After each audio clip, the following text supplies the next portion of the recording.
আপনাদের সঙ্গে আছে আমি খালেদ মহিউদ্দিন। দেশের বেশিরভাগ মানুষ মনে করে জনপ্রশাসন গণবান্ধব নয়। এর আগের সরকারের আমলে আমলাতন্ত্র নিয়ে নানা ধরনের অভিযোগ জমে গিয়েছিল গত 53 বছর ধরেই। সেই অভিযোগের কারণেই সেই জনপ্রশাসন সংস্কারের উদ্যোগ নেয় সরকার এবং সংস্কার কমিশনের দায়িত্ব পান জনাব আব্দুল মুহিত চৌধুরী। জনাব মুহিত চৌধুরী আজকে আমাদের সঙ্গে আছেন, জনপ্রশাসন সংস্কার কমিশনের চেয়ারম্যান। তিনি জনপ্রশাসন সংস্কারের রিপোর্ট জমা দিয়েছেন। আপনাকে ধন্যবাদ, কৃতজ্ঞতা জানাই আমাদের অনুষ্ঠানে যোগ দেওয়ার জন্য। আপনাকে আবারও স্বাগত জানাই জনাব আব্দুল মুহিত চৌধুরী। অনেক ধন্যবাদ, অনেক ধন্যবাদ। Thank you so much. আমরা প্রথমেই আপনার কাছে একটু জানতে চাইবো যে রাজনীতিবিদদের কণ্ঠে আমরা যেমন শুনি যে এখন মাঠে থাকা ছাত্র সমন্বয়করাও হয়তো এমন ভাষণ দিতে পারেন, কিন্তু আমাদের একজন সিনিয়র সচিব যিনি আবার জননিরাপত্তার দায়িত্বে আছেন, তিনি বলছেন যে, আমি কোট করছি তাকে, যে দেশে বিপ্লব হয়েছে সে দেশে পরাজিত শক্তিকে কেউ রাখে না। প্রশাসনিকভাবে, দাপ্তরিকভাবে, আইনগতভাবে এই ধরনের বক্তব্য কিভাবে দেখছেন? এই ধরনের কথায় মব লিঞ্চিং, মব জাস্টিস আরও উস্কানি পেতে পারে কিনা? আমি জানি না কি প্রেক্ষাপটে স্বরাষ্ট্র সচিব এই কথা বলেছেন, তবে এটা তো স্বাভাবিক যে এই যে পরিস্থিতিতে সরকার পরিবর্তন হয়েছে, এটা বৈপ্লবিক বলাটা ভুল, এটা একটি অবিশ্বাস্য ঘটনা। তো সেই পরিস্থিতিতে মানুষের আশা আকাঙ্ক্ষা, যেহেতু সাধারণ মানুষ এই আন্দোলন ছাত্র জনতার আন্দোলন বলা হয়, তো কাজেই সাধারণ মানুষ ছাত্র সঙ্গে মিলে তারা এই আন্দোলন করেছেন এবং যে সরকার সরার কোনো সম্ভাবনা দেখা যাচ্ছিল না, সেই সরকারের পতন হয়েছে। কাজে এই আঙ্গিকে হয়তো কেউ বলে থাকতে পারেন, কিন্তু আমি মনে করি না যে রুল অফ লর ভায়োলেশন করা কোনোভাবেই কোনো ক্ষেত্রেই করা উচিত নয়। আইনের শাসন বজায় রাখতে পারলেই বোঝা যাবে যে আগের সরকারের সঙ্গে এই সরকার বা বর্তমান সময়ের একটা ব্যবধান আছে। এই ব্যবধানটা তৈরি করার একমাত্র স্থানই হলো আইনের শাসন প্রতিষ্ঠা করা। আপনাকে ধন্যবাদ। আমরা আরও একটা ব্যাপার দেখছি যে বৈষম্যবিরোধী ছাত্র আন্দোলনের আহ্বায়ক জনাব হাসনাত আবদুল্লাহ সম্প্রতি বলেছেন যে, আমি খুব করে চাইবো, কোট করছি তাকে, ধানমন্ডি 32-এ পরিণতি যেন সচিবালয় না হয়। আমি এটা খুব করে চাইবো, মন থেকে চাইবো, কোনো এক সময় হয়তো এবছর না হোক, 10 বছর পর হোক, 15 বছর পর, 20 বছর পর সচিবালয়ের পরিণতি যেন গণভবনের মতো না হয়। আমরা একটু আমলাদের জনগণের জন্য কাজ করার এবং জনগণের শক্তি অনুধাবন করারও শক্তি তিনি জানান। আপনার একটু আমি মতামত একটু জানতে চাইবো যে আপনি কীভাবে দেখছেন যে এই ব্যাপারগুলি যে এরকম হইতেছে, গণভবনের মতো না হয় সচিবালয়ের পরিণতি যেন ধানমন্ডি 32-এ মতো না হয়। আমার মনে হয় এই বক্তব্যটা উনি দিয়েছেন, এটাতে এই জিনিসই স্মরণ করিয়ে দিতে চাচ্ছেন যে জনবিরোধী কার্যকলাপের সঙ্গে সম্পৃক্ত যদি হয় প্রশাসন যন্ত্র, এই ক্ষেত্রে আমি প্রশাসন যন্ত্রই বলবো, যে সচিবালয় প্রশাসন যন্ত্রের কেন্দ্রবিন্দু, সেখানে তারা যদি এখন এবং আগামী দিনে জনবিরোধী কাজকর্ম করেন, তাহলে এই ঘটনার পুনরাবৃত্তি হতে পারে। সেটাই সম্ভবত উনি সতর্ক করে দিয়েছেন। আমার মনে হয় যে এই সতর্কবাণীটা সঠিক, সবাইকে সজাগ থাকা। আপনার কি কোনো কারণে এরকম মনে হয় যে যারা সিভিল সার্ভেন্ট আছেন বা যারা সরকারি কর্মকর্তা আছেন একদম উপরের দিকে, তারা কি কোনো কারণে এই সরকারের সাথে তাদের একটা দূরত্ব আছে? বা তারা কি মানে এরকম একটা কথা বলা হয় যে সরকারের উপদেষ্টাদের কথা সচিবরা শোনেন না, কথাটা কি ঠিক? আসলে এটা আমি ঠিক আমার মনে হয় না। আমি যতটুকু দেখছি সবাই কাজ করার চেষ্টা করছেন, তবে একটা বিষয় আমার মনে হয়, সেটা হলো যে সরকারি আমলারা, আমি নিজেও চাকরি করেছি, আমরা বিধিবিধানের মধ্যে চলতে হয়। কিন্তু আমরা যদি রাজনৈতিক নেতৃত্বের কথা বলি, তারা অনেক সময় এই বিধিবিধান অনুসরণ করতে চান না বা ব্যত্যয় করতে চান। তো এই নিয়ে কর্মকর্তাদের সঙ্গে রাজনৈতিক নেতৃবৃন্দের একটা ভুল বুঝাবুঝির স্থান রয়েছে। এটা দুই পক্ষকেই বুঝতে হবে যে রাজনৈতিক যারা আসেন তারা, আমি এখনকার যারা আছেন তাদেরটাও আমি একদিকে রাজনৈতিক একটা পরিবর্তনই হয়েছে, কাজে রাজনৈতিক সরকারি বলবো, এই যে তাদের কতগুলা মানে আইডিয়ালস পলিসিস চিন্তা করেই তারা এই কাজটা করেছেন। সেই আঙ্গিকে দেখলে সেই জিনিসটা মেনে নিয়ে কাজ করতে হবে। হয়তো সর্বক্ষেত্রে পূর্বে প্রচলিত আইনের বা বিধানের বা রীতিনীতির সঙ্গে কিছু ব্যত্যয় হতেই পারে, কিন্তু এটা আমার মনে হয় না যে এটাতে আকাশ ভেঙে পড়বে মাথায়। ওকে, আমরা এর আগে যত অরাজনৈতিক সরকার দেখেছি, আপনিও অরাজনৈতিক সরকারের উপদেষ্টা ছিলেন, এর আগে যত অরাজনৈতিক সরকার দেখেছি তাদের সাথে আমলাদের বা যারা সরকারের অ্যাডমিনিস্ট্রেটিভ সাইড পরিচালনা করতেন তাদের এত বিরোধের কথা বা এত মতান্তরের কথা শুনি নাই। এইবার যতটা শোনা যাচ্ছে, মাফ করবেন স্যার, এটার কি বিশেষ কোনো কারণ আছে? না না, ওইটা হলো আমরা যে মানে তত্ত্বাবধায়ক সরকারের যে কনসেপ্টটা ছিল সেটা তো মাত্র 3 মাস সময়ের বিষয় ছিল। কাজেই ওই 3 মাস দিয়ে এখন যেটা চলছে এটা তো অন্তত 1-1.5 বছর তো থাকবেই। কাজেই হয়তো আরো বেশিও থাকতে পারে, আমি জানি না, এটা এখন তো প্রেডিক্ট করা যাবে না। তো কাজেই এই দীর্ঘমেয়াদী যে সরকার, অবশ্যই এই দিক দিয়ে দেখলে ডক্টর ফখরুদ্দিনের সরকার 2 বছরের ছিল, কিন্তু তখন সেনাবাহিনী অ্যাক্টিভলি ইনভলভ ছিল। এখনকার সরকার কিন্তু ঠিক ওইভাবে সেনাবাহিনী দ্বারা পরিচালিত না। কাজেই এই একটা ব্যবধান আছে, কিন্তু আদারওয়াইজ আমার মনে হয় দীর্ঘমেয়াদী হওয়ার কারণে হয়তো কিছু কিছু সমস্যা হচ্ছে, বাট আর কিছুটা আছে যে এই সরকারে যারা আছেন তারা নিজ নিজ কর্মক্ষেত্রে সবাই অনেক অবদান আছে, এনজিও সেক্টরে কাজ করেছেন এবং আন্দোলনের মধ্যে যারা তারা জড়িত ছিলেন, কিন্তু তাদের যে প্রশাসনিক জ্ঞান বা দক্ষতা, এইটা আমার মনে হয় যে তারা সকলের মধ্যে পূর্ণ মাত্রায় নেই, আমি এভাবেই বলবো।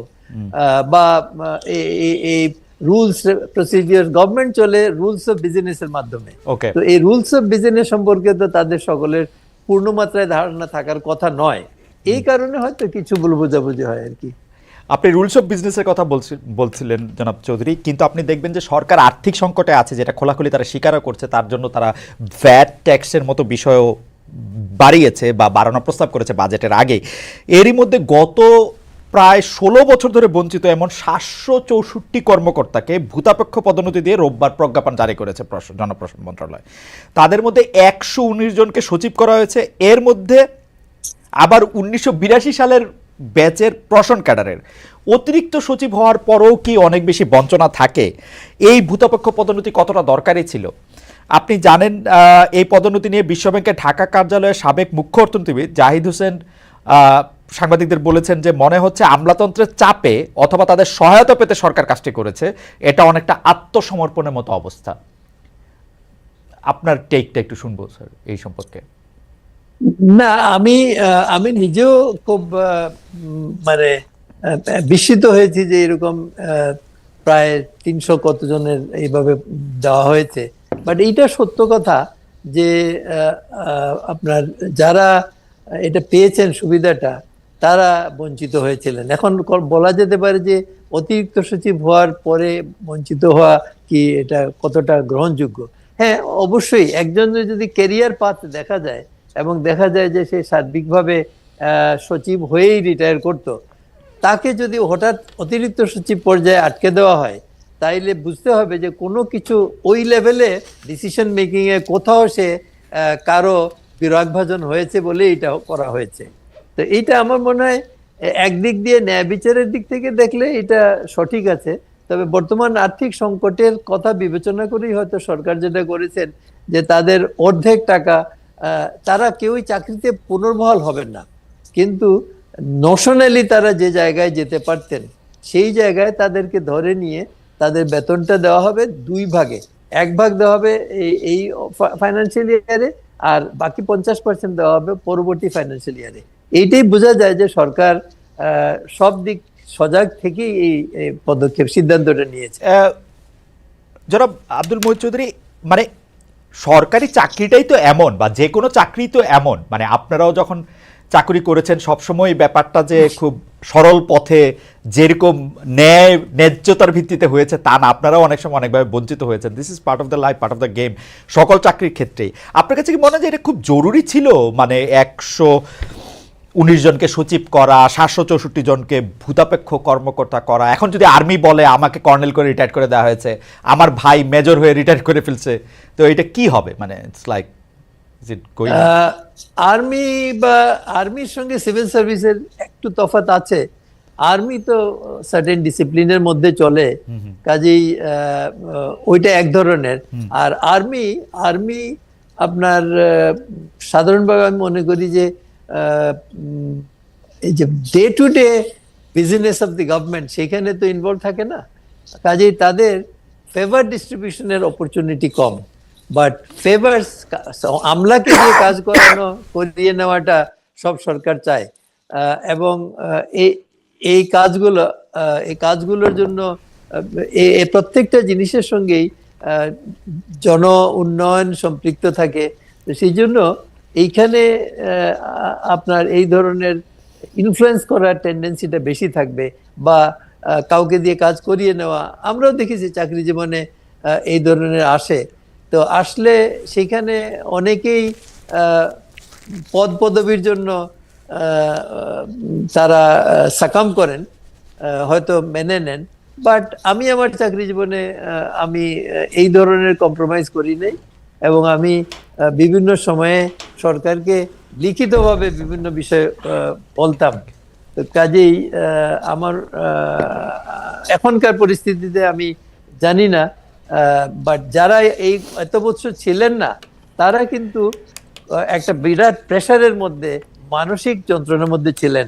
একটা হলো যে চাকরির থেকে বের হয়ে যাওয়া, আর একটা হলো যে সামাজিক ভাবেও যে তোমরা সরকারের কাছে গ্রহণযোগ্যতা নাই তোমাদের, কিন্তু কি কারণে নাই এটা তারা হয়তো তখন বলারও সাহস পান নাই।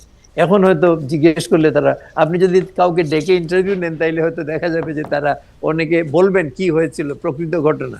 ইনফ্যাক্ট আমি মনে করি যে এদের কে ডেকে যদি জিজ্ঞেস করা হয় তাইলে কারো বাড়ি অমুক জায়গায় ছিল, কেউ অমুকের আত্মীয়, এই ধরনের ঘটনা। আমি একজনকে জানি, খুব ভালো অফিসার, আমার সঙ্গে উনি কাজ করেছেন এক ডিপার্টমেন্টে। তো উনি ডেপুটি সেক্রেটারি হিসাবে বাইরের ক্যাডার থেকে এসে সেক্রেটারিতে ঢুকেছিলেন, এই ডেপুটি সেক্রেটারি হিসাবে উনি রিটায়ার করেছেন, উনি আর উঠতে পারেন নাই। তো এটা আমি জানি যে এটা তো অত্যন্ত অন্যায়ভাবে করা হয়েছে, এবং তার রিলেশনশিপ, তার কোনো এক রিলেশনের কারণে যে তার আত্মীয় অমুক দলের লোক, এই জন্য তারে দেওয়া যাবে না, এটা তো ঠিক না। জনাব চৌধুরী, একটি প্রশ্ন আমাদের দর্শকরা করছেন, আমার মনেও একটু আসছে, সেটি অনেকটা এরকম, যারা হচ্ছে অন্যায়ভাবে ফেভার পেয়েছেন, ধরেন যার আসলে যুগ্ম সচিব হওয়ার কথা না, সিনিয়র সচিব হয়ে রিটায়ার্ড করেছেন, তাদেরকে কি ডিমোটেড করা হবে? না, সেটা তো সম্ভব হবে না। Once given you cannot take away. Okay okay, ঠিক আছে। আমাদের পরের বিষয়টি হচ্ছে যে অন্তর্বর্তী সরকারের সময় চাকরি প্রার্থীদের আন্দোলনের মুখে আপনার নেতৃত্বে সরকার গঠিত কমিটি সুপারিশ দিয়েছিল। আচ্ছা, আমি ওই কমিটিতে আসার আগে একটু বলি যে আমরা অনেকের বিরুদ্ধে বিভিন্ন ধরনের মামলা মোকদ্দমা সেগুলি হতে দেখছি, কিন্তু সরকারি কর্মকর্তাদের, বিশেষ করে প্রশাসন বিভাগের সরকারি কর্মকর্তাদের বিরুদ্ধে যারা দুর্নীতিগ্রস্ত ছিলেন তাদের বিরুদ্ধে মামলা সবসময় স্লো। এইটা আপনার কি মনে হয়, বা এটা যারা অতীতে বিভিন্ন রকম সুবিধা নিয়েছেন, দুর্নীতি করেছেন, স্পষ্টভাবে নানা ধরনের কিছু করেছেন, সেইটি আপনি কিভাবে দেখেন, যদি আমাদেরকে অল্প করে একটু বলেন। এখন না, বেসিক্যালি এসিসি আছে, অ্যান্টি কারাপশন কমিশন, সেইখানে যারা ছিলেন তারা তো অনেক আগের থেকে ছিলেন, সেই জন্য তারা হয়তো ওই আগের সরকারের ধারাবাহিকতায় এই কাজগুলো করেছেন। কিন্তু এখন পরিবর্তন হওয়ার পরে আমরা পত্রপত্রিকায় দেখছি প্রায় প্রতিদিনই কিছু কিছু এই ধরনের কর্মকর্তাদের বিরুদ্ধে ব্যবস্থা গ্রহণ হচ্ছে, মামলা দায়ের করা হচ্ছে। তো এইটা it is because of the change of the, মানে ওখানে এসিসি তেও রেজিম চেঞ্জ হয়েছে। আগে এতদিন পর্যন্ত আগের রেজিমই বহাল ছিল, কাজে তারা তো কিছুটা আগের সেই ধারাই কাজ করেছেন, বা কাজ করেন নাই যেটা এই সময়ে করা উচিত ছিল। তো এখন নতুন সেটআপের পরে আমরা তো আমি দেখছি কিছু পরিবর্তন হয়েছে। কিন্তু এই যে রেজিম চেঞ্জের ফলে যে অনেক কিছু হয়, যেমন আমাদের অনেক দর্শক এখন প্রশ্ন করছেন যে 43তম বিসিএসের যে দ্বিতীয় গেজেটে বাদ পড়া যে 227 জনের প্রজ্ঞাপন এখনো হয় নাই, ঝুলে আছে, কি কারণে সেটা আবার নতুন করে যাচাই বাছাই করা হচ্ছে, কেউ এটা কিছু বলতে পারে না। এইটা মনে হয় না যে আগের রেজিম যেভাবে করে তাদের পক্ষের লোকদেরকে যেভাবে সামনে আনতো, এই এখনকাররা আবার মানে ঠিক উল্টোটা করছে? এটা কি মানে ন্যায্য হচ্ছে কিনা সেটা? না, আমি আমি আমার মনে হয় না। কারণ আগের রেজিমের ব্যাপারে যে মানে ধারণা আমরা বাইরের থেকে দেখে বুঝেছি, সেটা হলো যে একজন যারা চাকরি প্রার্থী তাদের পরীক্ষা পাস এটা নির্ভর করত মানে নিরাপত্তার লোকজন গিয়ে তাদের গ্রামের বাড়ি পর্যন্ত গিয়ে আত্মীয় স্বজনের বাড়িতে গিয়ে যাচাই করে আসতো কোনোভাবে তার সঙ্গে তার পরিবারের কারো কোনো সম্পৃক্ততা আছে কিনা রাজনীতির সঙ্গে। সেই রাজনীতি অবভিয়াসলি যারা সরকার পরিচালনা করেছিলেন তাদের বিরুদ্ধ কোনো রাজনীতির সঙ্গে দূর সম্পর্কের আত্মীয় সম্পর্ক থাকলো আমরা শুনেছি, আমি জানি না। সেইভাবে যাচাই বাছাই করার পরেই তাদেরকে সিলেক্ট করা হতো। কাজে এখন ধরা যায় যে এই যারা পদায়নের কথা, চাকরি নিয়োগ প্রাপ্তির কথা ছিল, এরা হয়তো ওই প্রক্রিয়ায় এসেছেন। কাজেই তারা যে কোনোভাবেই মানে পূর্ববর্তী সরকারের সঙ্গে ঘনিষ্ঠ ছিলেন, এইটাই একমাত্র কারণ হতে পারে তাদের চাকরি পাওয়ার। তাদের যে যোগ্য ব্যক্তিরা চাকরি পান নাই। কাজে এখন যদি সরকার এটা দেখতে চায় তাইলে আমার মনে হয় এটা যৌক্তিক। এটাতে আমি অযৌক্তিক মনে করি না। তবে এটা প্রসেসটা তাড়াতাড়ি করে ফেলতে হবে যাতে করে এটা মানে দীর্ঘসূত্রিতার মধ্যে না পড়ে। ওকে, এটা আপনার মতামত নিশ্চয়ই সরকার বিবেচনা করবে বা দেখবে। আপনার যে সুপারিশে আসি, অন্তর্বর্তী সরকারের সময় চাকরি প্রার্থীদের আন্দোলনের মুখে আপনার নেতৃত্বে যে কমিটি তার সুপারিশ দিয়েছিল সরকারি চাকরিদের প্রবেশের বয়স ছেলেদের 35 এবং মেয়েদের 37, কিন্তু সরকার 32 বছর করে অধ্যাদেশ জারি করেছিল। আপনাদের সুপারিশ কাটছাট করে সরকারি সিদ্ধান্ত আন্দোলনকারীদের হতাশ করেছিল। 32 বছর নিয়ে আপনি আসলে কি বলবেন? যে এটা আপনি তো সুপারিশ করেছিলেন এই 35 এবং 37 এবং সেটার পক্ষে যুক্তিও তুলে ধরেছিলেন, সরকার এটা কেন নিল না এবং 32টা আসলে ঠিক কিনা, ন্যায্য কিনা, সে সম্পর্কে যদি একটু বলেন। আমরা পার্শ্ববর্তী দেশগুলোর যে বয়সসীমা আছে এগুলো পরীক্ষা করে দেখেছি। আমাদের এখানে দীর্ঘদিন ছাত্রছাত্রীরা পড়াশোনা ঠিক মতো করতে পারে নাই। কাজে তাদের পক্ষে ইউনিভার্সিটিতে থাকার ব্যবস্থা অসুবিধা ছিল, গণরুম টনরুম করে নানান রকমের সমস্যা ছিল। এই কারণে আমরা সব কিছু বিবেচনা করে 35 বছর রিকমেন্ড করেছিলাম, যে যাতে 3 বছর করোনা ভাইরাস এবং এই ইউনিভার্সিটির প্রেক্ষিত সার্বিক বিভিন্ন বিশ্ববিদ্যালয়ের বিদ্যমান পরিস্থিতিতে এরা পরীক্ষা দিতে পারে নাই। তা আমরা ঠিক করেছিলাম যে 35 বছর হয় যদি, তো তারা পরীক্ষা দিয়ে একটা চান্স নিল, যদি পায় চাকরি পেতে পারলো, না হলে হলো না। মেয়েদের ক্ষেত্রে এটা আমরা সব দেশেই মেয়েদের ক্ষেত্রে বয়সটা আলাদা। যেমন আমরা যেটা চিন্তা করেছি যে অনেক মহিলা মেয়েদের বিয়ে হয়ে যায়, তারপরে লেখাপড়া শেষ করতে পারে না, পরে লেখাপড়া শেষ করে তখন হয়তো দেখা গেল একটা দুইটা বাচ্চাও হয়ে গেছে। তো এইগুলো চিন্তা করে আমরা মেয়েদের ক্ষেত্রে 37 বছর বলেছিলাম। যেমন এখন সরকারি ডাক্তারদের ক্ষেত্রে কিন্তু আপনার ভর্তির বয়সসীমা হলো, চাকরির বয়সসীমা হলো 32। তো সেটা এখন আছে, আগের থেকেই আছে। তা আমরা 32-এর জায়গায় 35 বলেছিলাম অন্য সকলের ক্ষেত্রে, মহিলাদের ক্ষেত্রে 37। তো এটা আমি মনে করি আমাদের সুপারিশ খুবই যৌক্তিক ছিল। কিন্তু এখন সিদ্ধান্ত তো সরকারকেই নেবে, আমাদের সিদ্ধান্তই গ্রহণ করতে হবে, এটা তো হতে পারে না।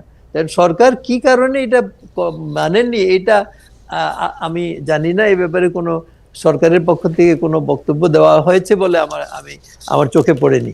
আর এটা নিয়ে ছাত্রছাত্রীরা আন্দোলন করছে। ঢাকা বিশ্ববিদ্যালয়ের মধুর ক্যান্টিন সহ বিভিন্ন জায়গায়, এই পিজি হসপিটালে, বঙ্গবন্ধু মেডিকেলের এখানে তারা করেছে আন্দোলন। তো তারা কিন্তু এটা ছাড়ে নাই, তারা এটা পার্সু করে যাচ্ছে। এবং আমি মনে করি যে এটা দিয়ে দেওয়াটা যৌক্তিক ছিল।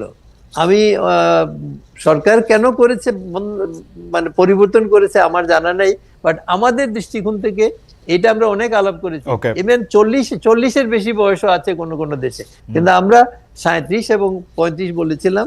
আমি মনে করি যে এটা যথেষ্ট চিন্তা ভাবনা করেই আমরা করেছিলাম এবং এটা করে দেওয়াটাই ভালো হতো। আপনি তো বাংলাদেশের মানে সরকারি চাকরিতে যতগুলি সম্ভব প্রত্যেকটা পদের মধ্যেই আপনি ছিলেন, তো আপনার কাছে কি মনে হয় যে মানে কেন এরকম একটা বয়স সীমা রাখা 30 বা 32? কেউ যদি চায় যে সে 35 বছর বয়সে, 37 বছর বয়সে, 40 বছর বয়সে, বা আমার বয়স এখন 50, আমি এখন সরকারি চাকরিতে আবার পরীক্ষা দিব, যদি কম্পিট করে যাই, মানে অসুবিধাটা কি? আমি কোনো অসুবিধা দেখি না। আমি মনে করি যে এটা ওপেন হলেও কোনো অসুবিধা নাই, কিন্তু এটা এত বছরের আমাদের একটা ট্রেডিশন। একটা হলো যে if you want to teach a parrot catch him young, হ্যাঁ হ্যাঁ হ্যাঁ, ওকে, ওই ফিলোসফির ভিত্তিতেই এটা। But it is true about parrot. এটা কি সিভিল সার্ভিসের, সুপ্রিয়র সিভিল সার্ভিসের লোকজনের জন্য কি সত্য?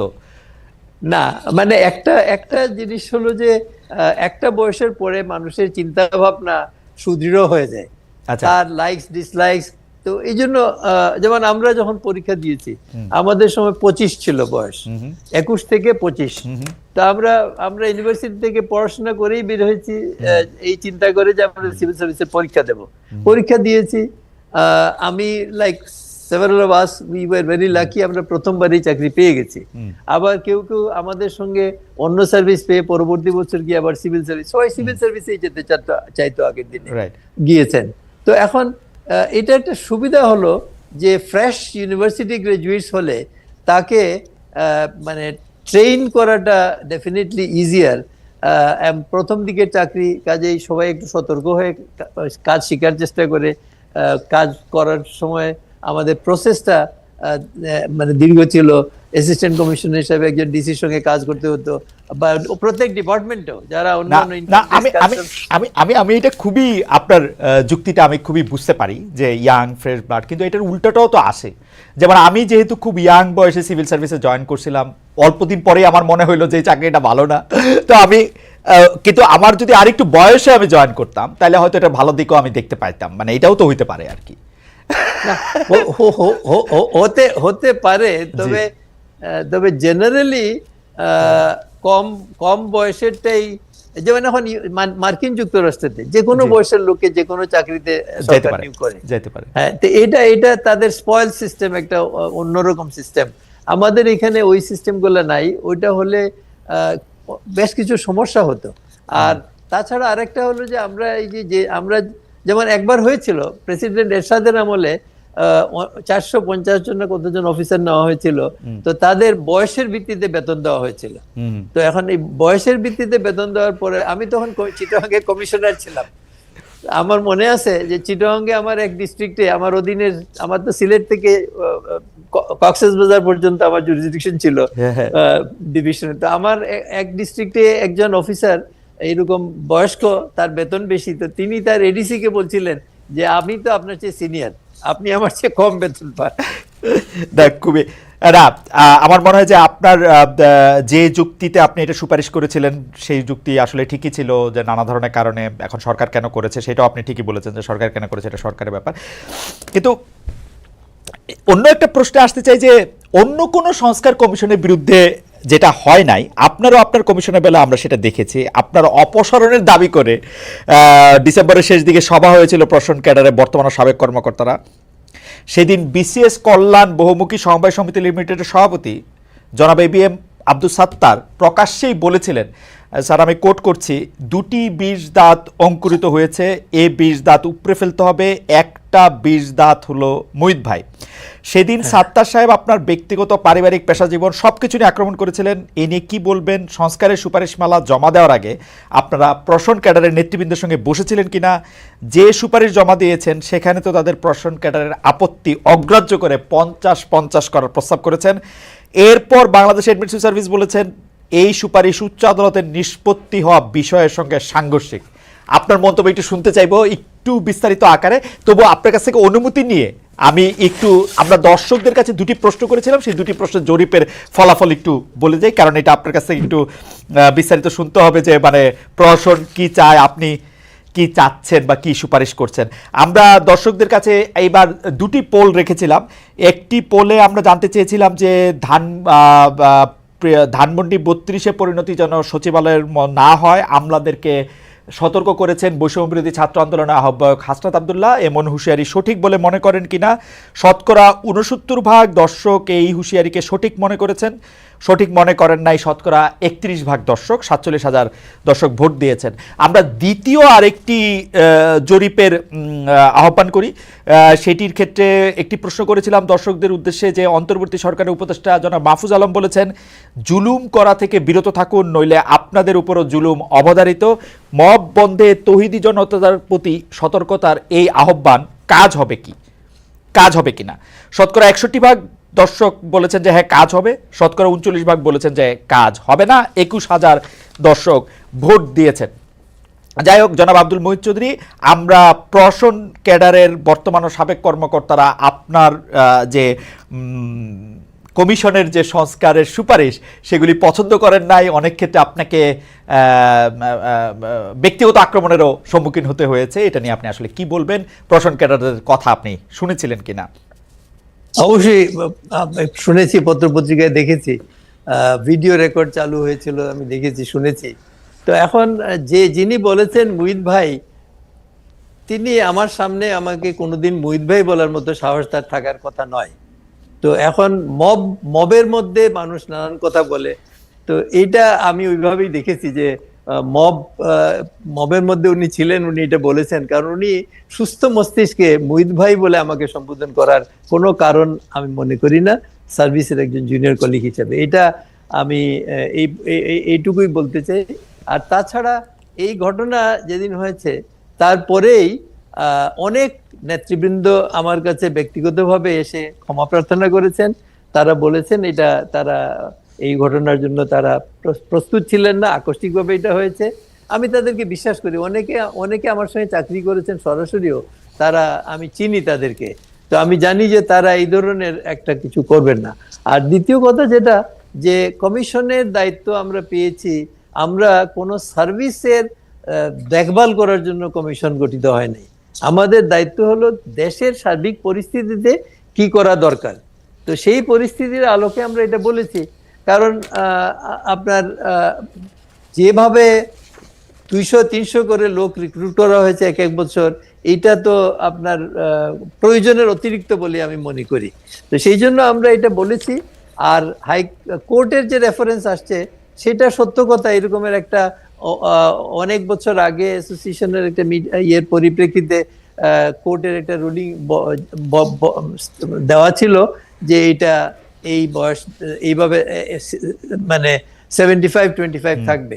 কিন্তু এটার পরবর্তীকালে এটা আমরা আমাদের রিপোর্টেও লিখেছি যে আমরা যে সুপারিশ করেছি এটা সরকার যেন এই যে আগের যে সুপ্রিম কোর্টের একটা রায়ের বক্তব্য আছে সেইটার আলোকে পরীক্ষা করে দেখেন, আইনগত দিকটা পরীক্ষা করে দেখে, তারপরে আমাদের এটা বাস্তবায়নের কথা চিন্তা করতে পারেন। আর দ্বিতীয় আরেকটা কথা হলো যে এইটা আমরা যদি দেখি তাইলে এই যে মানে ছাত্র জনতার আন্দোলন, এইটার কিন্তু উদ্ভব হলো কোটা বাতিলের থেকে। তো এইটা তো আবার সুপ্রিম কোর্ট অনুমোদন করেছেন, তাই না, যে কোটা থাকবে না। তো এখন আগের রায়টাই বহাল থাকবে না পরের রায়টা বহাল থাকবে, এটা তো আইনগত একটা বিষয় আছে। তো সেটা সরকার পরীক্ষা করে দেখবেন, দরকার হলে সুপ্রিম কোর্টের মতামত নেবেন, নিয়ে যদি মনে করেন বাস্তবসম্মত তাইলে করবেন। তবে আমি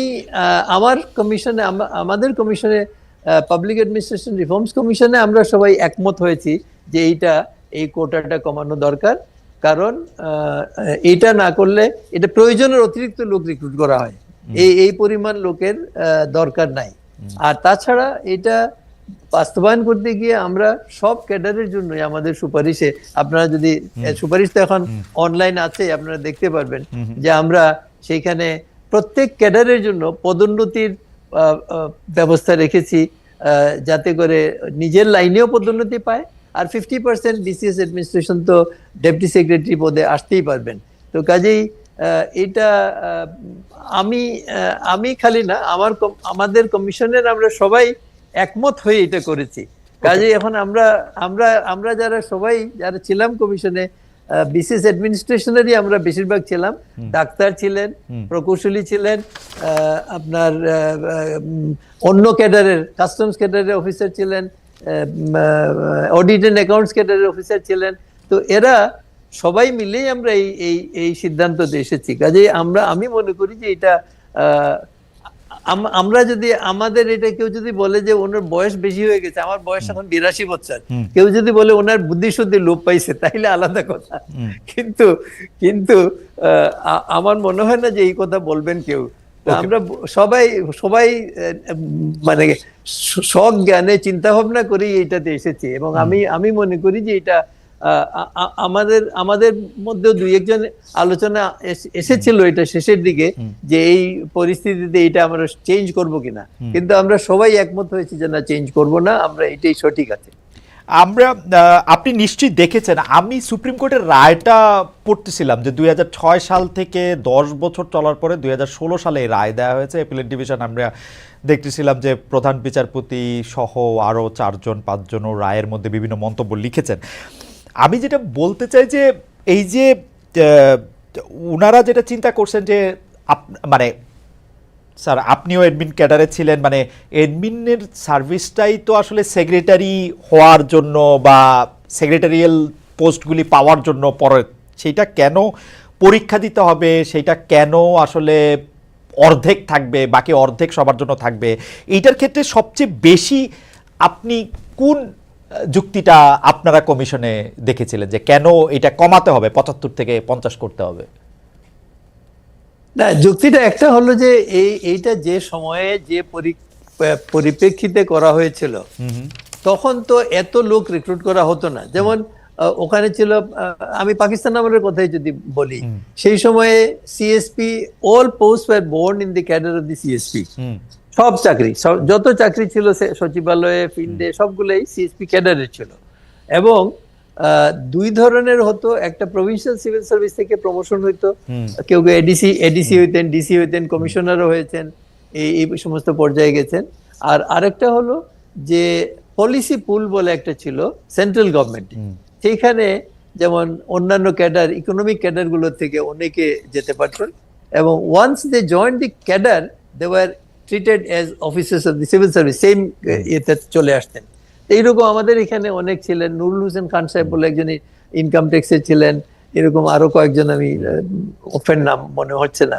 তো ওনারা ওই ইকোনমিক ক্যাডার থেকে, ইনকাম ট্যাক্স থেকে, কাস্টমস থেকে, অডিট এন্ড অ্যাকাউন্টস থেকে তারা এই সমস্ত জায়গায় এসেছিলেন। তো এইটা গেল প্রথম কথা। দ্বিতীয় কথা হলো যে আমরা আমাদের কমিশনে আমরা যেটা ফিল করেছি সেটা হলো যে এই যে পরিমাণ রিক্রুটমেন্ট বিসিএস অ্যাডমিনিস্ট্রেশনে হয়েছে, এটা প্রয়োজনের চেয়ে অনেক বেশি হয়েছে। এত লোকের দরকার নেই। যে কারণে এখন সচিবালয়ে আপনার এটা অনেকে ঠাট্টা করে বলে যে সচিবালয়ে ডেপুটি সেক্রেটারির চেয়ে অতিরিক্ত সচিবের সংখ্যা এক এক মিনিস্ট্রিতে বেশি। তাদের কাজ নাই। ওই ইন সিটু অ্যাসিস্ট্যান্ট সেক্রেটারি থেকে ডেপুটি সেক্রেটারি থেকে জয়েন্ট সেক্রেটারি হয়ে একই রুমে বসছেন, উনি একই কাজ করছেন। তো তার মানে হলো এটা এই পদগুলো অপ্রয়োজনীয়, এইভাবে করার প্রয়োজন ছিল না। আমি জানি না, আমি তো আর এই সময় নাই, আমার সময় এরকম ছিল না। আমি যতদিন চাকরি দিয়েছিলাম, আমি তো 2000-এ রিটায়ার করেছি, তখনও এইরকম কিছু হয় নাই। কাজে এই যে একটা ব্যাপক পরিবর্তন হয়েছে, মন্ত্রণালয় খোলা হয়েছে, অফিস খোলা হয়েছে, এবং অফিসারদেরকে আপনার বিসিএস অ্যাডমিনিস্ট্রেশনের অফিসারদেরকে অনেক বেশি সংখ্যক পদে পাঠানো হয়েছে, ডেপুটেশনেও, যেগুলোতে আগে কোনোদিন এরকম করা হয়নি। এর ফলেও কিন্তু বিভিন্ন ক্যাডারের মধ্যে অনেক ক্ষোভ আছে। তো আমরা এই সমস্ত জিনিস বিবেচনা করে আমাদের এই সুপারিশ করেছি। আপনাদের এটা ঠিক যে আপনাদের সুপারিশে জনপ্রশাসন ক্যাডার সন্তুষ্ট না, অন্যদিকে আবার আন্তঃ ক্যাডার বৈষম্য নিরসন পরিষদ থেকে আপত্তি তোলা হয়েছে। উপসচিব পদে পদোন্নতির ক্ষেত্রে 50% প্রশাসন ক্যাডার থেকে, বাকি 50 অন্য ক্যাডার থেকে নেওয়ার বিষয়টি তুলে ধরে সংবাদ সম্মেলনে আপনাদের প্রতি এই যে পরিষদের সমন্বয়ক মফিজুর রহমান প্রশ্ন করেছেন কেন সেটা মেধার ভিত্তিতে হবে না, যদি তারা মেধাবী হয় তাহলে পরীক্ষা দিতে সমস্যা কোথায়। এটা আসলে মানে আবার আবার আবার আবার আবার এইটাও বলা হয়েছে যে দুনিয়া চলতেছে ম্যানেজমেন্ট সিস্টেমে আর বাংলাদেশ চলছে অ্যাডমিনিস্ট্রেটিভ সিস্টেমে। আপনি কি মনে করেন যে আসলে সরকারি চাকরি পিএসসির মতো এরকম একটা জায়গা থেকে পরীক্ষা দিয়ে, যেটা আসলে আমি কিছুদিন এই চাকরি করছি বলে আমার বন্ধুরা বা আমার বিশেষ করে আমার যারা জুনিয়র আছেন তারা আমাকে বারবার বলতেছেন যে স্যার আমরা আর কতবার পরীক্ষা দিব, এবং পরীক্ষা দেওয়ার জন্য আমরা ছুটি কোত্থেকে পাবো? আমরা মাঠে কাজ করি, দিনের মধ্যে 18 ঘন্টা 20 ঘন্টা আমাদের কাজ করতে হয়, আমরা এই পরীক্ষাটার মধ্যে আমরা বসবো কিভাবে? আমাদের মানে এইটা কি একটু ভাবছেন কিনা স্যার আপনারা যখন সুপারিশ করছেন যে ওরা আসলে পরীক্ষার ব্যাপারে আমি বলি, প্রথম একটা কমিটি হয়েছিল যখন মাহবুবুজ্জামান সাহেব ক্যাবিনেট সেক্রেটারি ছিলেন। আমি সেই সময় নিপা বলে একটা প্রতিষ্ঠান ছিল, তাতে ডাইরেক্টর ছিলাম। তো আমি ওই কমিটির সদস্য সচিব ছিলাম। ওই সময় প্রথমেই করা হয়েছিল যে সিনিয়র স্কিল পেতে গেলে পরীক্ষা দিতে হবে, এবং পরীক্ষা দিয়ে এই পরীক্ষাটা পাবলিক সার্ভিস কমিশন নেবে, এই পরীক্ষায় পাস না করলে সিনিয়র স্কিল প্রমোশনই পাবে না। তো এটা তো তখন হয়েছিল, তখন তো কেউ আপত্তি করে নাই। গভর্নমেন্ট কি প্রক্রিয়ায় নেবে এটা গভর্নমেন্ট সিদ্ধান্ত নেবে, এটা তো আমার কথা তো কাজ হবে না। আমি কি পছন্দ করি সেটা তো কথা না। আর দ্বিতীয় কথা হলো যে এই যে আমরা পরীক্ষা দেব, আমাদের যারা পরীক্ষা দেবে ডেপুটি সেক্রেটারি হওয়ার জন্য, তারা কি সবাই মাঠে কাজ করে? তারা তো বিভিন্ন প্রতিষ্ঠানে কাজ করে। ঢাকায় বিভিন্ন প্রতিষ্ঠানে, কর্পোরেশন থেকে শুরু করে যারা মাঠে কাজ করে, মানে উপসচিব হওয়ার জন্য তো বেশিরভাগ মাঠেই থাকে। স্যার আমাদের অভিজ্ঞতা আমরা বলতে পারি যে ইভেন 2000 সালে যখন আমি চাকরিতে জয়েন করছি, এই অল্প কিছুদিন চাকরির মধ্যে আমাকে তো মানে আমার তো কোনো ছুটি ছিল না, মানে 100 দিনই কাজ করো, এইটা করো সেটা করো, 100টা জিনিস করতে থাকো। ওদেরও তো তাই। না না না না না না, এটা এই পরীক্ষা দেওয়ার সঙ্গে ছুটির কোনো সম্পর্ক নেই। পরীক্ষা যখনই দিতে হবে, সেই পরীক্ষার সময় এটা সরকারি কাজ, এটাতে সে আসবে, তার টিএডিএ পাবে, এসে পরীক্ষা দেবে। কাজে এটা একটা অজুহাত যে আমি ছুটি পাবো না, ছুটি পাওয়ার তো প্রশ্নই ওঠে না। দ্বিতীয় কথা হলো যে আমরা যে পড়তে লাগবে না, না পড়তে লাগবে না তো, এটা তো কি ক্লাস এসএসসি এইচএসসি এর পরীক্ষা নাকি যে এটা পড়তে হবে? এটা দৈনন্দিন চালচলনে প্রশাসনে থেকে বরং তারা আরো বেশি জানার কথা। যারা যারা যারা অন্য ক্যাডারের, তারা বরং একটা লাইনের মধ্যে কাজ করে। আর বিসিএস অ্যাডমিনিস্ট্রেশনের তারা বিভিন্ন ধরনের জিনিস মোকাবিলা করতেছে, বিভিন্ন ধরনের জিনিস হ্যান্ডেল করতেছে, তাদের তো জ্ঞান অনেক বেশি। আর আরেকটা কথা হলো যে প্রথম পরীক্ষায় যারা উপরের দিকে থাকে তারা বিসিএস অ্যাডমিনিস্ট্রেশনে আছে। তো তাই যদি হয়, তারা যদি সত্যিকার মেধার ভিত্তিতে এসে থাকে, তাইলে সে নিচের কাউকে তো ভয় পাওয়ার কারণ নাই, কারণ সে তো তার মেধা প্রতিষ্ঠিত, যে সে ইউনিভার্সিটিতে ভালো করেছে, বিসিএস পরীক্ষায় ভালো করেছে, তো তার ভয় পাওয়ার তো কোনো কারণই নেই। আমি এটা একেবারেই অযৌক্তিক একটা বিষয় বলে মনে করি। আপনার যে সুপারিশ বা আপনার কমিশনের যে সুপারিশ, সেই সুপারিশের মধ্যে একটা বড় ব্যাপার ছিল 4টি প্রদেশে ভাগ করার কথা। এইটা কি এই সুপারিশটা করার সময় কি আপনারা সেটার অর্থনৈতিক বা ফিনান্সিয়াল দিকটা দেখেছেন কিনা, যেতে আসলে কত টাকা ব্যয় হতে পারে, কত ইনফ্রাস্ট্রাকচার রাখতে পারে, নাকি এটা সরকারের বিবেচনার উপরেই? না, এটা তো আমরা ফাইন্যান্সিয়াল এটা মানে হবে, আমরা আমাদের এখানে রিকমেন্ডেশন দেওয়ার বিষয়টার মেইন কারণ ছিল যে আমাদের একটা ছোট দেশ, এই ইউনিটারি স্টেটে সমস্ত ক্ষমতা কক্ষীভূত করাটা খুব সহজ।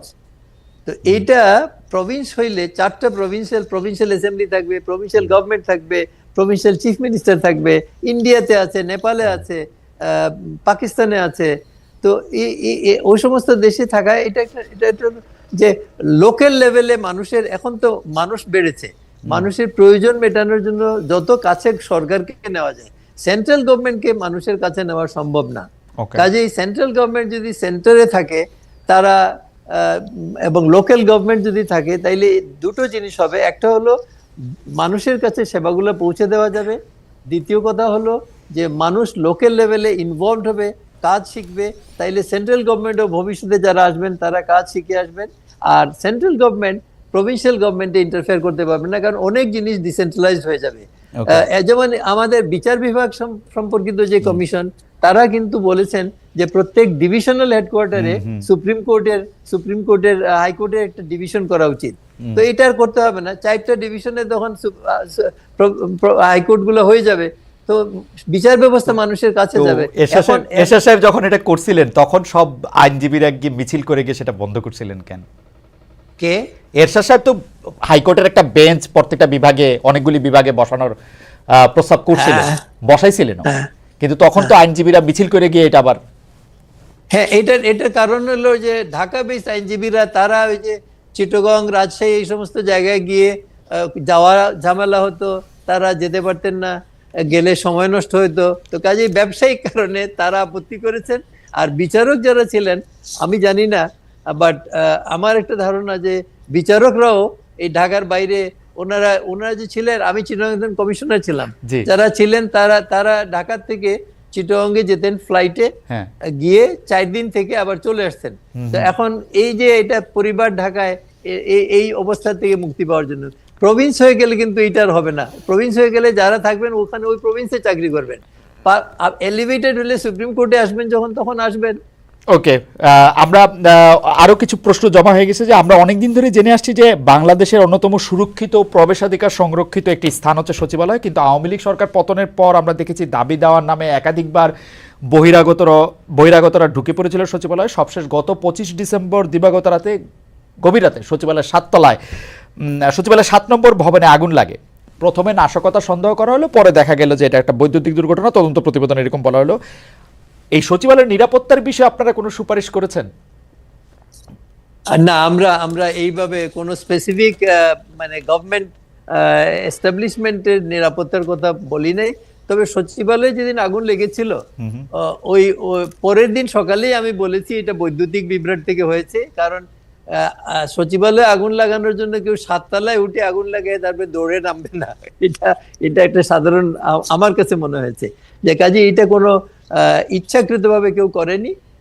আর তাছাড়া যেটা আরেকটা জিনিস আমি পরে শুনেছি যে সচিবালয়ের এই বিল্ডিং এর প্রত্যেক ফ্লোরের ওই সিঁড়ির মধ্যেই ছোটখাটো ক্যান্টিন চলতো, ওরা ওখানে কিছু এমপ্লয়িজরা ওইটা ব্যবসা বাণিজ্য করতো। কাজে এইটার এর আগে না লাগাটাই আমার মনে হয় অস্বাভাবিক। আচ্ছা, আপনারা সুপারিশমালা তৈরি করার জন্য সাংবাদিকদের সঙ্গে মতবিনিময় করেছেন।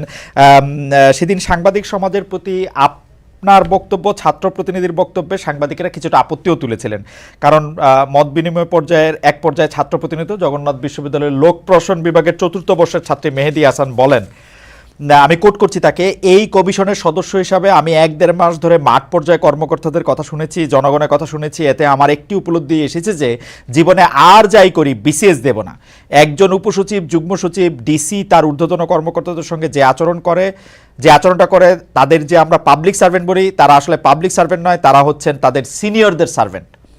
কাজের চেয়ে ঊর্ধ্বতনের প্রতি যে এইভাবে আনুগত্য দেখাতে হয়, এর বাইরেও সরকারের মতাদর্শ প্রমাণ করতেও তাদের অনেক বেশি এফোর্ট দিতে হয়। এক্ষেত্রে পরিবর্তন নিয়ে আপনারা কি ভেবেছেন?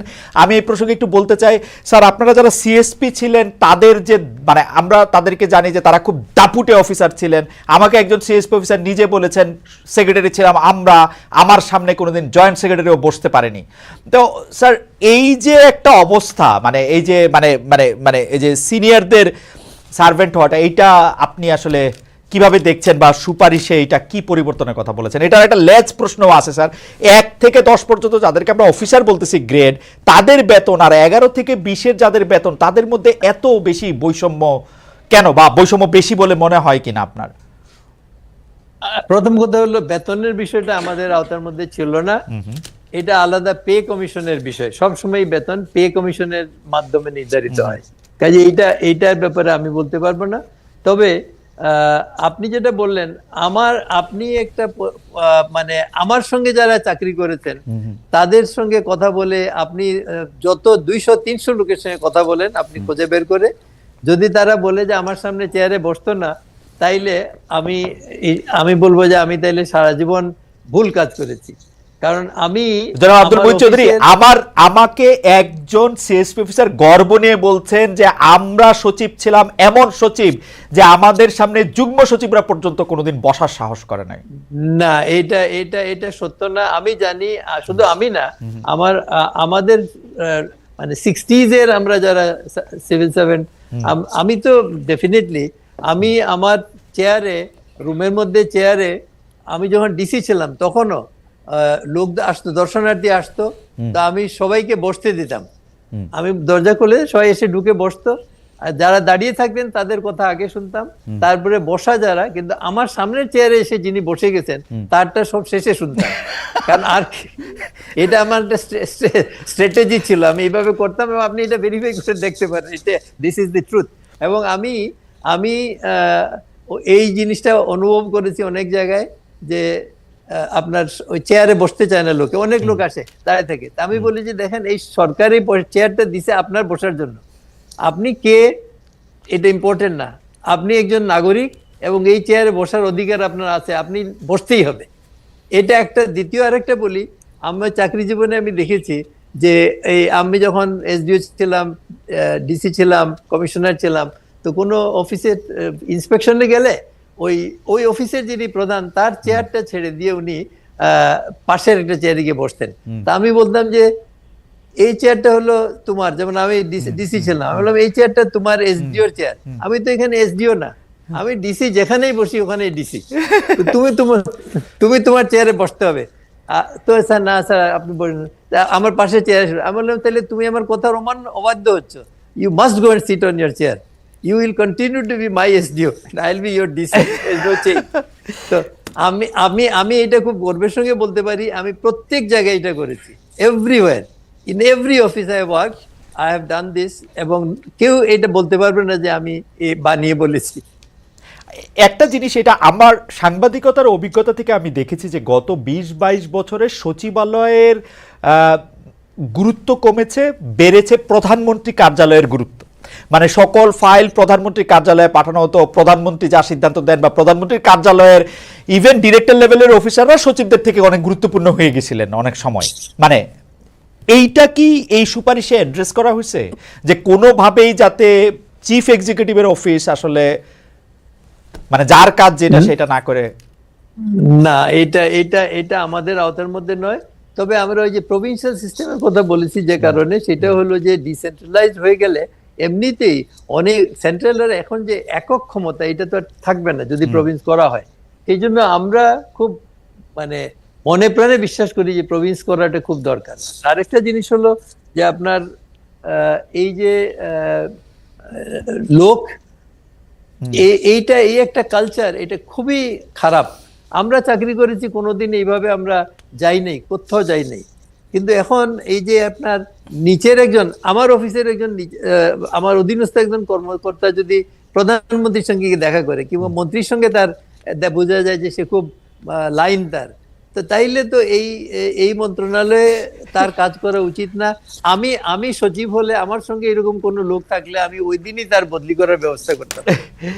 জনাব আব্দুল মুহিত চৌধুরী, সিএসপি দের সম্পর্কে আরেকটা কথা, বা আমাদের সাবেক মানে যারা বড় সরকারি কর্মকর্তা ছিলেন যে তাদের আরেকটা কথা, বা সচিবদের সম্পর্কে একটা কথা খুব বেশি চলে, বিশেষ করে অ্যাডমিন ক্যাডারের যারা প্রধান হন, সরকারের কাছাকাছি যান, তাদের সম্পর্কে যে তারা মানে ঢাকার গুরুত্বপূর্ণ এবং আকর্ষণীয় জায়গায় বা অন্যান্য গুরুত্বপূর্ণ বা আকর্ষণীয় জায়গায় নিজেরা নিজেদের প্লট বরাদ্দ দেন। গুলশানে হোক, বনানীতে হোক, ধানমন্ডিতে হোক, ওয়ারিতে হোক, যে সময় যেটা আর কি, যেটা ভালো সেটা তারা বরাদ্দ দেন। এই ব্যাপারটা আপনি কিভাবে দেখেন যে এটা আসলে মানে মানে সচিবদের পাওয়াই উচিত, মানে নাকি? আমি প্রথম কথা হলো, পাওয়া উচিত তো আমি বলবোই না, পাওয়া উচিত তো আমি বলবোই না, বরং আমি বলবো যে এই পরিমাণ এই প্লট পাওয়ার জন্য যে পয়সা সচিবের চাকরি করে এই পয়সা দিয়ে করার কথা না। দ্বিতীয় কথা হলো, আমার নিজের কোনো প্লট নাই। আমি ঢাকা ডিসি হিসাবে 2.5 বছর তখনকার ডিআইটির মেম্বার ছিলাম, ট্রাস্টি ছিলাম। DC Dhaka was one of the 3 trustees named in the law. DC Dhaka, mayor তো ছিল না, প্রথম ছিল সিটির চেয়ারম্যান আর ওয়াসার চেয়ারম্যান, এই 3 জন আমরা x officio members of the DIT trustee board. এবং আমার সময় গুলশানে প্লট অ্যালটমেন্ট হয়েছে, আমি তো দরখাস্তই দিতে পারি নাই, কারণ আমার ওইরকম পয়সা ছিল না, আর থাকলেও আমি ওই মানে দরখাস্ত পয়সা দিতে পারলাম। গুলশানে যে এত সচিবদের প্লট দেখি, বাড়ি দেখি, তাহলে এরা কারা? এটা তো আমি বলতে পারবো না তারা কিভাবে করেছেন, কারণ আমি বিভিন্ন জায়গায় চাকরি করেছি, বাট আনফরচুনেটলি আমি অ্যান্টি করাপশন ডিপার্টমেন্টে কোনো সময় চাকরি করি নাই। যদিও অ্যান্টি করাপশনের একটা মোকদ্দমায় আমাকে প্রধান আসামি করা হয়েছিল। আচ্ছা, এন্টি কারাপশনের মোকদ্দমা আপনাকে আমি এইটা প্রসঙ্গে এবার একটু আপনাকে প্রশ্ন করতে চাই। আপনি জানেন যে আগের সরকারের সময় উনি বলছেন যে উনি বঞ্চনা শিকার একজন কর্মকর্তা, সাবেক অতিরিক্ত সচিব যারা মাহবুবুর কবির মিলন, তিনি ফেসবুকে আপনাকে কিছু প্রশ্ন করেছেন, সেগুলি আপনার কাছে একটু তুলে ধরছি তার ভাষায়।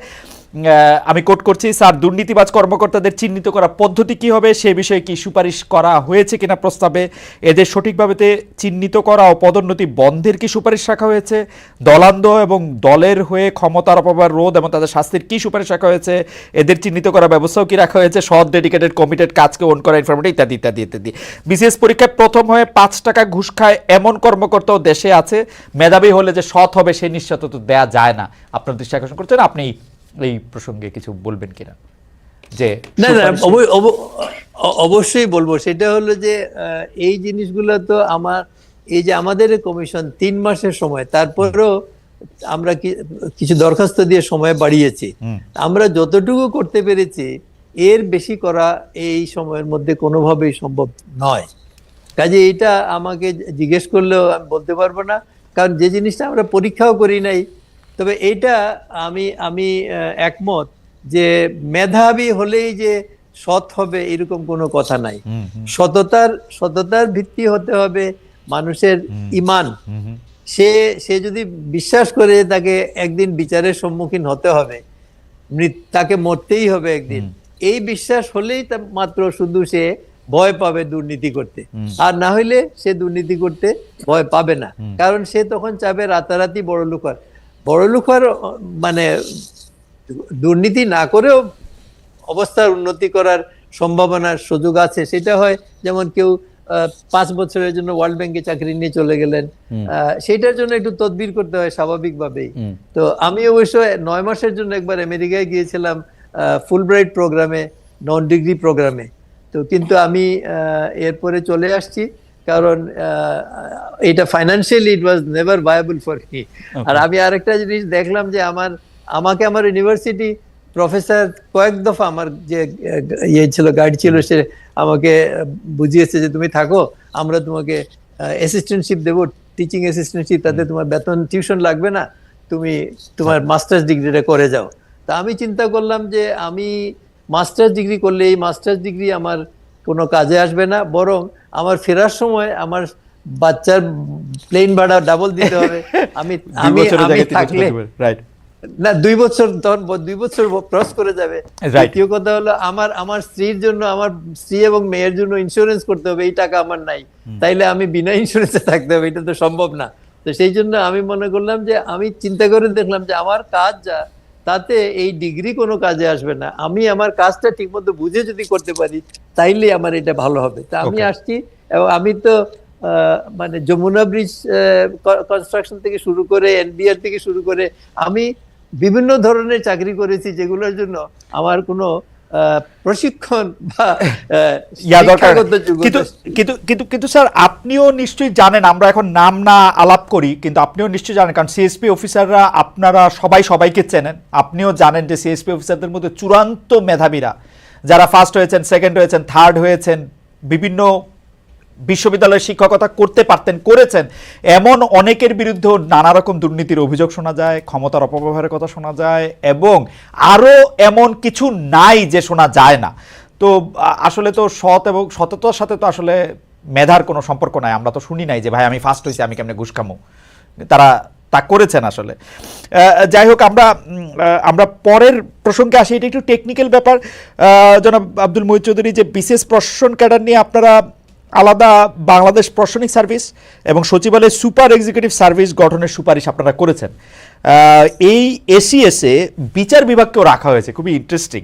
কিন্তু 2007 সালে নির্বাহী বিভাগ থেকে বিচার বিভাগ যখন আলাদা হয়ে গেছে, মানে মাজদার হোসেনের রায় যখন আসছে, তখন এটা আদালতের সঙ্গে সাংঘর্ষিক হয়ে গেছে কিনা এটা পুরাটা, আপনি যখন এসিএসটা আবার রাখতে বলছেন, যে বিচার বিভাগকে জুডিশিয়াল সার্ভিসেও রাখতে বলছেন। না, এসিএস মানে যেটা সুপিরিয়র এক্সিকিউটিভ সার্ভিস, না, সুপিরিয়র এক্সিকিউটিভ সার্ভিসে তো কেউ যেতেই পারবে না জয়েন্ট সেক্রেটারি না হলে, মানে ওই এই লাইনে প্রমোশন না পেলে। কাজে এখানে তো বিচার বিভাগের কেউ যদি আসেন, কেউ যদি বিচার বিভাগ থেকে ওনাদের বিভাগের প্রশাসনিক কাজের মধ্যেই আসেন, তাইলে তখন উনি আসতে পারবেন।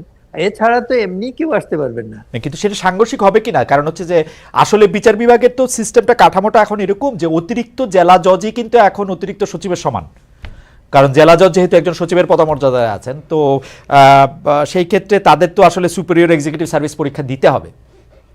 আমি যেটা বুঝি সুপিরিয়র এক্সিকিউটিভ পরীক্ষা সার্ভিস পরীক্ষাটা দিতে হবে, সেটা হলো সেক্রেটারি হওয়ার জন্য, উপরের দিকে যাওয়ার জন্য।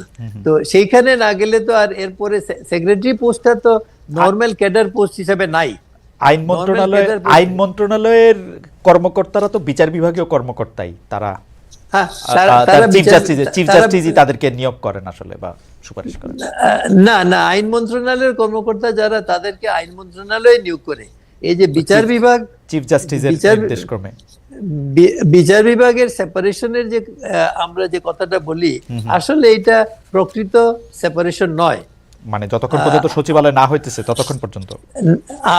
আপনি এটা জানেন কিনা জানি না, 1994 ইংরেজিতে আপনার 94 ইংরেজিতে একটা কমিশন হয়েছিল, নুরুন্নবী কমিটি হয়েছিল একটা প্রশাসনিক বিকেন্দ্রীকরণের। তো আমি তখন 95-এ আমি তখন খাদ্য সচিব ছিলাম। তো আমাকে পার্ট টাইম মেম্বার করা হয়েছিল ওই কমিটির। তা আমি ওই কমিটিতে তখন বলেছিলাম যে যেহেতু এই মাজদার হোসেনের রায় চূড়ান্তভাবে নিষ্পত্তি হয়ে গেছে যে এটা বিচার বিভাগ আলাদা করতে হবে, কাজেই এটার একটা প্রকৃত আলাদা করতে গেলে এটার জন্য একটা আলাদা সচিবালয় করতে হবে চিফ জাস্টিসের অধীনে। রাইট। তো আমি বললাম যে নুরনবী চৌধুরী সাহেবকে বললাম, আমি বললাম স্যার এইটা আমি মনে করি যে এটা একটা সুপারিশ দেওয়া দরকার। তো উনি এবং অন্যান্য মেম্বাররা আমাকে বললেন যে হ্যাঁ আমরা একমত, এটা একটা সুপারিশ দেবো, তো তুমি এটা বানাও। তো আমি সেটা বানিয়ে দিয়েছিলাম। কাজেই 1995-এই আমি চিফ জাস্টিসের সেক্রেটারি করার জন্য সেই প্রস্তাবটা দিয়েছিলাম, এবং লিখিত আকারে নুরনবী কমিটির রিপোর্টের মধ্যে এটা আছে। আমার যতদূর মনে পড়ে যে মাজদার হোসেনের রায় যখন ফাইনালি জাস্টিস মোস্তফা কামাল সহ অন্যরা দিচ্ছেন, তখন আপনার এই রিপোর্টের কথাও তারা উল্লেখ করেছেন, আমার যতটুকু মনে পড়ে, কারণ আমি আদালতে যতটুকু দেখেছি। যাই হোক, আমাদের দেশে স্যার আপনি জানেন যে বেসামরিক আমলাতন্ত্রের পাশাপাশি সামরিক আমলাতন্ত্রও আছে। মানে সামরিক কর্মকর্তাদের অনেক বেসামরিক পোস্টিং দেওয়া হচ্ছে ডেপুটেশনে, প্রেষণে, মানে যেটাকে প্রেষণ বলতেছি আমরা বাংলাতে। এই সংশ্লিষ্ট বেসামরিক কর্মকর্তা এই প্রতিষ্ঠানে সেই কাজটি ঠিকভাবে সামলাতে পারবেন কিনা, করবেন কিনা, এইটা কি আপনাদের সুপারিশে এটা অ্যাড্রেস করা হয়েছে কিনা? আরেকটা বিষয় আপনি দেখবেন, জি স্যার এটা একটু বলেন। না, আমরা এই ব্যাপারে কিছু বলি নাই। তবে আমি ব্যক্তিগতভাবে মনে করি যে যেমন আর্ম ফোর্সেসে যেটা হয়, অনেকে ফর হেলথ রিজনস প্রমোশন হইল না, সে রিটায়ার করলো, এই ধরনের বিশেষ করে স্বাস্থ্যসেবা বিভাগে এটার প্রয়োজন, তারা ভালোই কাজ করছেন যেহেতু তারা এই সমস্ত অভিজ্ঞতা নিয়ে আসেন। তবে এই যে ব্যাপক হারে নিয়োগ করাটা, এটা আমি মনে করি যে সার্ভিং অফিসারকে নিয়োগ করাটা আমি এটা যৌক্তিক মনে করি না। কারণ যারা চাকরিরত আছেন তারা তাদের লাইনে প্রমোশন পাবেন, চাকরি করবেন, এবং একটা পর্যায়ে গেলে যদি ওনাকে প্রমোশনের অযোগ্য মনে করে তাকে যদি রিটায়ার করিয়ে দেওয়া হয়, তখন তিনি চলে যাবেন। কিন্তু স্যার এইটার মধ্যে আমার একটা প্রশ্ন, যে আপনি নিজেই বলতেছেন যে প্রচুর অফিসার নিয়োগ দেওয়া হয়েছে, বিশেষ করে আমি যদি বলি যে গত 20 বছরে, আসলে আপনি ঠিকই বলেছেন যে গত 20-22 বছরে অনেক বেশি অফিসার অ্যাডমিন ক্যাডারে আসছে। তো অ্যাডমিন ক্যাডারে এত অফিসার থাকতে আর্মি থেকে ডেপুটেশনে নিয়ে আসা হইতেছে কেন? মানে এটা, এবং মানে এটার কারণটা কি আসলে? আমি জানি না এটা কি আর্মিরে সন্তুষ্ট করতে কোনো কারণে, যে মানে আমার মনে হয় না সেই রকম কোনো মানসিকতার থেকে এটা হচ্ছে। বাট আর্মি রিটায়ার্ড অফিসাররা যেহেতু ওরা আর্লি রিটায়ার করে যান, সেই জন্য কিছু কর্পোরেশনে তাদেরকে দেওয়া হয়, সেটা আমি মনে করি অযৌক্তিক নয়। কিন্তু মেইন স্ট্রিম গভর্নমেন্টে সার্ভিং আর্মি অফিসারকে নিয়ে আসাটা, যেমন আগের দিনে হয়েছে, বেশ কিছু রিটায়ার্ড আর্মি অফিসারকে পুলিশে নিয়ে আসা হয়েছিল।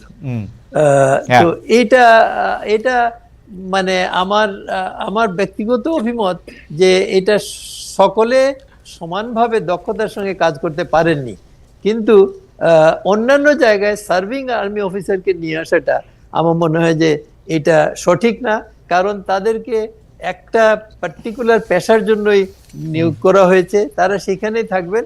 রিটায়ারমেন্টের পরে যারা স্বাস্থ্যগত কারণে কেউ যদি রিটায়ার করেন, তখন তাদেরকে প্রোভাইড করার জন্য যদি সিভিল অ্যাপ্রোপ্রিয়েট কোনো জায়গায় দেওয়া হয়, সেটা আমি মনে করি সেটা অযৌক্তিক হবে না। এটা অন্যান্য দেশেও আছে, এরকম করা হয়। যেমন আমাদের এই ঢাকায় বাংলাদেশে যুক্তরাজ্যের হাইকমিশনে একজন অফিসার আছেন সিনিয়র লেভেলের, ফরেন সার্ভিসের, এখন উনি একসময় পুলিশের চাকরি করতেন। আমার সঙ্গে সাম্প্রতিক একটা হঠাৎ করে তার সাথে দেখা হয়েছিল, তো কথাবার্তা বলতে বলতে দেখা গেল আমি তার নাম দেখে জিজ্ঞেস করলাম যে তোমার অরিজিন কোথায়, তো তখন সে বললো যে তার অরিজিন হলো আমার ডিস্ট্রিক্টে সিলেটে, হয়তো থার্ড জেনারেশন হবে আর কি। তো এখন সে ফরেন সার্ভিসে আছে এবং হাই কমিশনে। তো সে তখন তার সাথে কথা বলতে বলতে আমি জানলাম যে সে একসময় পুলিশে চাকরি করতো লন্ডনে। তার মানে মোবিলিটি, এই মোবিলিটি আছে ওখানে, অন্যান্য দেশে আছে, হয়তো তাদের একটা প্রক্রিয়ার মাধ্যমে হয়, মানে হুইমজিক্যালি হয় না। আমরা আমরা আমরা আমরা আর অল্প কিছু সময় আমরা একটু বাড়িয়ে নিচ্ছি যে দুই একটা ব্যাপার নেওয়ার জন্য। আপনি নিজেও বলেছেন যে প্রচুর পরিমাণে লোক নেওয়া হয়েছে, আমরাও এটা দেখেছি, কিন্তু আমরা এইটা দেখতেছি যে প্রতিটা সরকারি অফিসে ভারপ্রাপ্ত, অতিরিক্ত দায়িত্ব, চলতি দায়িত্ব, অতিরিক্ত ভারপ্রাপ্ত ইত্যাদি নানা নাম দিয়ে একজন লোক একাধিক পদে আসেন। উল্টা দিকে আবার আমরা দেখতেছি যে অনেক পদ, মানে চ্যানেল আই অনলাইন হিসেবে 4,73,000 একটি পদ খালি সরকারি। এইটার মানে মানে এটা কিরকম, আপনারা এটা অ্যাড্রেস করছেন কিনা স্যার? না, আমরা এই এত ডিটেলসে আমাদের পক্ষে যাওয়া সম্ভব নয়, আমরা যাই নাই।